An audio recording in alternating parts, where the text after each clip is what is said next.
हम एक बहुत सुंदर एपिसोड लेकर के आपके सामने हाजिर हो रहे हैं। तो आज का एपिसोड है एक क्षण भी प्रमाद मत करो। बहुत ही सुंदर विषय है भाई और बहनों। प्रमाद का क्या अर्थ होता है? प्रमाद का अर्थ होता है विस्मृति, भूल जाना, टू फॉरगेट। कोई भी चीज की याद चली जाना, टेम्परेरी, वह हमारा जो है वो प्रमाद है। भूल हो जाना, आलस्य हो जाना। आलस्य के लिए कहा गया है कि आलस्यानाम मनुष्यो महान रिपु, मनुष्याणाम आलस्यो महान रिपु। मनुष्य का जो आलस्य है वो सबसे बड़ा दुश्मन है, क्योंकि व्यक्ति विस्मृति कर देता है, भूल जाता है, तो उसकी प्रगति नहीं होती है। उसको हर क्षण जो है वह उसकी यादगार रहनी चाहिए। हमारे सामने दो तरह के जगत है, एक तो बाह्य जगत है और एक भीतरी जगत है। दोनों जगत मिल करके हमारे जीवन का संचालन करते हैं।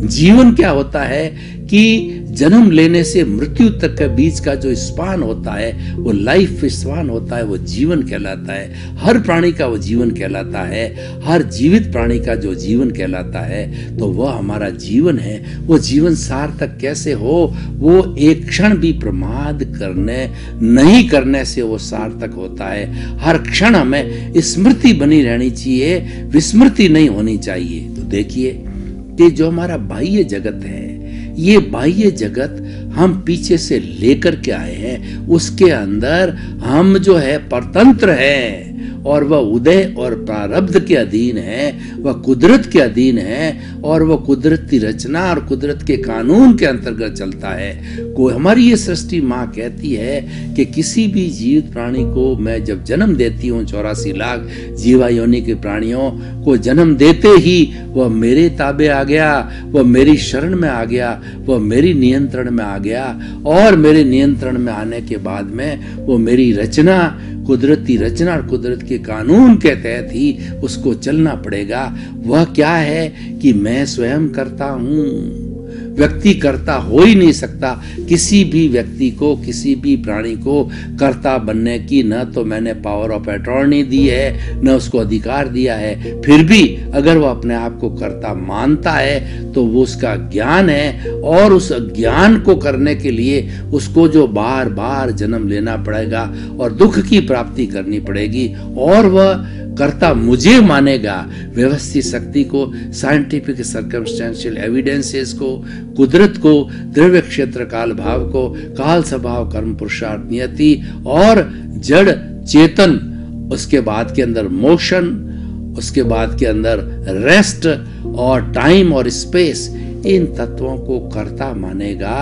अपने को मात्र निमित्त मानेगा, अपने आप को सफरर मानेगा कि मैं तो सफरर हूं, क्योंकि मैं पीछे से लेके आया हूं। मैं तो न तो डिस्ट्रॉयर हूं और उसके बाद में न क्रिएटर हूं, यानी मैं करता भी नहीं हूं, और मैं जो है वो स्वयं विनाश भी नहीं हो सकता। मैं तो सफरर हूं, भोगने वाला हूं, यानी मैं तो निमित्त हूं जो इस प्रकृति के अधीन हूं। और जब ये मानेगा तब जाकर के उसका कल्याण होगा, उसका जीवन अच्छा बनेगा। और यही आज का विषय है, एक क्षण भी प्रमाद मत करो। कहने का मतलब अकर्ता भाव रखो, नो नॉट डूअर और नो ऑनर।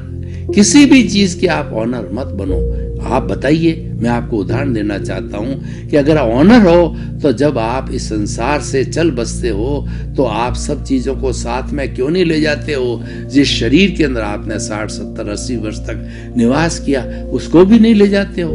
वो भी जड़ के रूप में जला दिया जाता है। आप तो सिर्फ आपका प्रभु और आपका जो गति देने वाला, मोशन देने वाला जो है वो तेजस शरीर, और जो आपको घुमा रहा है, जो कॉजल बॉडी है, जो कि हमारा अचेतन मन है, उसको लेकर के, ये तीन चीजें लेकर के, तीन चीजों सहित आप जाते हो और बाकी सब यहीं पड़ा रहता है। इसका अर्थ क्या हुआ?